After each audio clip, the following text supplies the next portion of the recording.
really would do something outside of the classroom. So it's that, it's that motivational question that you addressed so well. And then the practicality of, okay, so they're not going to learn unless they practice. And so how are they going to practice? And you have a different situation than I do in terms of, you said almost nobody has. Exactly. One of the situations that I've been facing in my community is that not many people have a computer at home. So they either have money to pay their rent and their food and not buy a computer. I mean, it's either or. So I tell them to go to the library or any other community centers that have computers, and the use is completely free for the community residents. So I tell them the hours and everything, and I even encourage the students to go to the library and get their card so they could have access to the computer. And after practice, after the class, I tell them to go to the library and just apply what they learn in class. And you had also talked to the librarian. I did, and she even gave me the applications to take to the students, but I told the students to go to the library, and they did. After the day after that, I believe 8 or 9 students went back to class with their library card on hand, which is good. So. And then they sent you some emails. They did. They sent me, this is my first email that I sent without your help. So it's something good also. And I have those in my phone. I have like, okay, here's the proof that you sent me an email and you sent me an email, and you're the one who hasn't sent me one, so I'm just waiting for yours.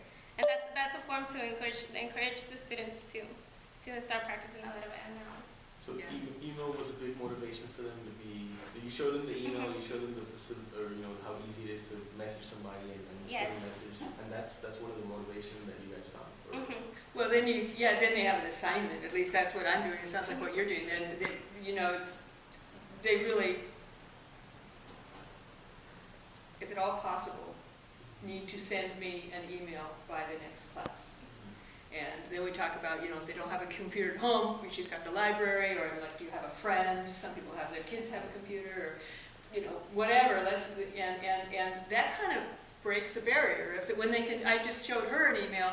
I've spent like 3 classes working on this guy sending me an email, and he's always, I don't have a computer, and I'm always go to the library. I know he goes to the library, and I just got an email from him last night that he sent at the library.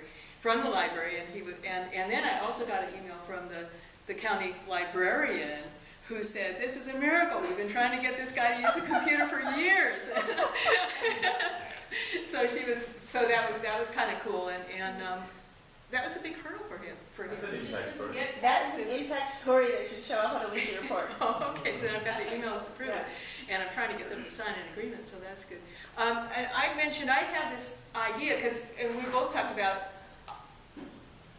people aren't going to, and I know this from all the classes I've been teaching all these years, people aren't going to use a computer unless there's something they want to do. I mean, they might come to a class because they feel like they need to know how to use a computer, but they're not going to use it unless you can use that class time to make a connection, some real connection that causes them to feel like they must find a computer and they must get this done. And it's different for everybody. I've learned that over the years. For somebody it's sending cards, for somebody else it's Skyping, for somebody else it's Craigslist, for somebody... And so you have to kind of keep feeling and find that connection that's going to make that person feel like they want to do this. It's important, and it's hard in that short period of time that we have